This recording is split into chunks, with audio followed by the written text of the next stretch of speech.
maisha yake kwa wafanya wasanii wao, na hawezi kuhukumu wala kulaumu jambo lolote kuhusiana na wasanii wao wanapoendesha. Lakini sisi kama Wasafi tunapomsaini mtu, tamanio especially kwa mimi, tamanio langu ni mtu afanye vizuri. Akifanya vizuri yeye, kwangu mimi natengeneza heshima kubwa sana. Yetu nimemsaini msanii akamaliza kwa kubwa, mimi ni heshima kubwa kuliko hela ninayoingiza ile msanii kabla hajashuka. Kwa tunacheza nguvu, akili, mawazo.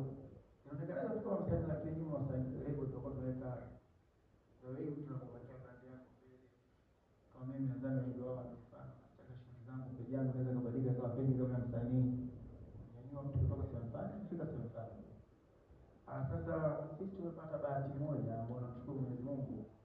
Katika kila msanii ambaye tumemtambulisha, wakati tulifanya kushirikiana na yeye, waandishi wa habari na mashabiki, watu wamempokea vizuri, anafanya vizuri. Na kwa bahati pia nzuri, wasanii wengi ambao kwa sisi wameanza kutoka kwa independent walikuwa tayari kushapewa mafanikio mazuri. Mtu anaona kama sasa hivi ilipofika sasa, leo nashukuru, naomba sinaanza kujisimamia mwenyewe. Kwa hiyo akitoka pale, kwa nini anaweza kufanya vizuri? Kwa sababu Wasafi sio tu leo. Nadhani watu kitu ambacho wakijua Wasafi, sema watu wakija pale kama wako kwenye darasani, kwa sababu wanafundisha vipi? Kuandika nyimbo, wanafundisha unakuwaje star, wanafundisha unatakiwa present vipi na yaani msanii unatakiwa kufanya nini, usifanye nini. Kwa yale madogo ambayo kaendelea Mwenyezi Mungu anawaelekeza. Mengine tu sasa wanachanganya na akili zao na baraka za Mwenyezi Mungu. Sasa hiyo kila mtu anashapata hiyo sehemu ya joga, kumbe ukifanya hivi na kwa hivi na kwa sababu mwenyewe unaenda kuifanyia kazi. Na kila mtu anapofanya kazi na kuwa kulingana na nafasi yake Mungu alimbariki. Anashirika huko. Kwa baada ya watu wanapotoka Wasafi, kumbuka wanatoka kwa tayari na wanafanya vizuri sana. Sio wanafanya vizuri pale, wanaweza kwenda kujisimamia wenyewe na ile misingi tayari wanayo. Kwa hiyo baada ya pale wao wenyewe wanaweza kujiongoza.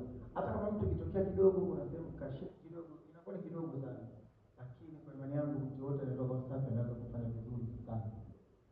Sasa hapo kwenye level zingine kwa kweli sijajua wao wenyewe wamekaje misingi yao, sijajua wao wenyewe wanaendeshaje level zao. Na naheshimu kwa sababu kila mtu ana biashara yake, kila mtu ana taratibu zake. Ila kwa taratibu za Wasafi sisi msanii anapokuja na mimi siwaji mtu kufanya mambo yake nampa mtu nusu kama anafanya msanii wangu afanye vizuri. Bwana mwelekeza sikiza unataka kufanya hivi. Kwa mambo haya msanii hawezi kujitoa kwa hivyo ufanye hivi. Kutunga nyimbo lazima ufanye hivi. Usifanye hivi.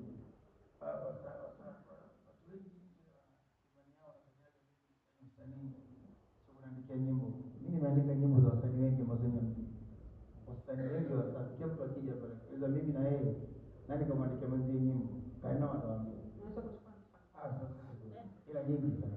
Nikanao sio vizuri kuzungumza sana na kama na watu kimoja kitu kimoja ambacho watu wakielewi.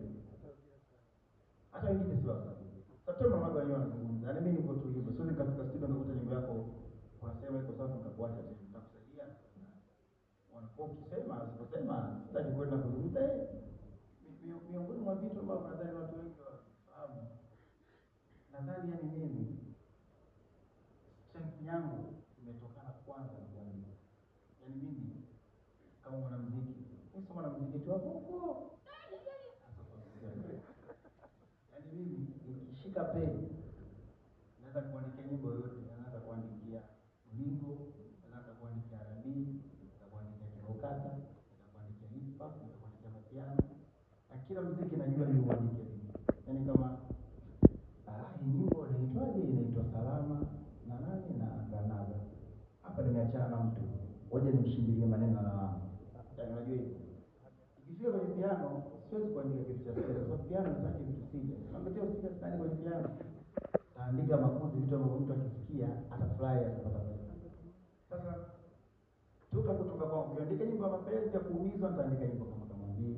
Sasa nyimbo ya maisha nitakuandikia nyimbo kama Kapita. Na ukikaa na wasanii wote hao zungumza nao tuambie Diamond kwenye sekta kuandika kwa. Sipendagi kuzungumza na watu ukitoa sana nyimbo zile za piano au za miduko. Imani zao zinaona kama huyu sio mwandishi. Huyu life yake imeisha. Kwa sababu kuna mtu anaongea anaweza katia verse kama nyimbo ya Banamba kuonesha kama kaimba na nini. Sio ndio? Na muziki, kila muziki kuna namna yake ya kuandika. Alafu watu wanataka kujidanganya. Unajua Diamond foka sana kwenye biashara, ndio maana mimi sifariwa za biashara kwa sababu nina talent. Kitendo cha mimi kisikia binti ya kwa Masava nione tu nikuandikie salamu, maana yake nimetumia IQ kubwa sana. Bonge tukaongea za kujieleza. Unajua kusalimiana vizuri. Ila kwa sababu mimi na IQ na nina talent, nikipenda kusalimia tu how are you? Unjani. Ukiona una kama ni chepesi, sio chepesi. Talent. Glory kifika kwenye shule nitakuandikia nini? Hicho ndio kinachoita talent. Yaani sasa mtu uko nje unapotoshana kwamba unajua mfanya biashara bila talent. Unaweza kuandika muziki wowote na mkatizana muziki wowote na mkatengeneza. Ndio miongoni. Yaani hiyo ndio kwanza, hiyo ndio silaha yangu kuu kwenye maisha yangu. Hapo kwa mengine yote ni wewe. Ndio unacheza. Hizo ni madagaje ya kutengeneza ukubwa mbele. Lakini silaha yangu kubwa naweza kuandika nyimbo ya nyimbo ya mbele, nyimbo yote, hadi ndio silaha. Kwa sasa ilivyo kuandika vitu vile hapo clear kitaka. Cha kwanza usijidanganye kwamba mimi nafanya vizuri kwa sababu tunacheza kwenye biashara. Kila mtu anacheza, ila mimi talent yangu na IQ yangu sio ndogo, ni kubwa sana. Weka sasa nyimbo zake, nyimbo unaiona. Hata ukiona nimeandika kama makuzi, sio makuzi. Unashangaa tu nyimbo tunacheza wazungu, wafanya nini, shule labda wana maiti shule. Hizi technique ambazo unajua na talent ujue unaandika nini. Umeelewa? Haya, kwa kuna hivyo kwa wasanii wanapokuja pale kama lebo, jukumu langu mimi kwanza kusaini, napenda kusaini wasanii ambao wana talent wao wenyewe.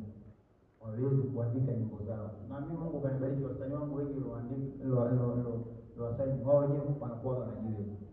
Kwa kifika pale mimi nawapa misaada ya kwamba wanawezaje kuwa msanii nondo.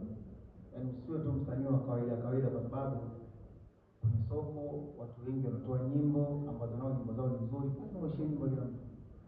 Kwa hiyo unapotoa ili maneno asiwe mengi, hakikisha unakaza kwenye nchi. Hakikisha hapo unaweka hivi. Mtu akitoka safi anakuwa sio tu lebo, ni shule, ashajua namna kujibrand, ashajua namna ya afanye nini, akikutana na mic azungumze nini. Na kwa hiyo wengine wao sijui wao wanaendesha vipi tatizo zao na anaheshimu na sio mbaya. Takuwa na maswali mawili ya mwisho kutokana na muda. Kwanza kabisa natamani kukuuliza kuhusiana na hili kwa sababu niliweka wazi na wote wanajua mahusiano yako na Zuchu. Kuna muda tulikuwa tunadhani Diamond anaweza kawa amefanya makosa makubwa sana kuweka wazi mahusiano yake na mfanyakazi wake, tuseme msanii wako kwenye lebo. Baadaye tukaona umeahidi kwamba utamuoa Ramadhani ikipita, lakini watu wanapoangalia tu kwamba okay, Diamond alituahidi ataoa, lakini kaja kutoa tena ngoma kuna kule ndani inaonekana kama anasema maneno ya kurudishiwa barua na nini, watu kama wana connect dots. Kwanza kabisa kuna regrets zozote ambazo unazo kutokana na kuweka wazi mahusiano yako na msanii wako? Lakini pia swala la ndoa, sisi tunatamani tuone mnatuheshimisha kwenye hili Bongo Flava kwamba alikuwa na mahusiano na msanii wake na walifanikiwa kuoana. La kwanza.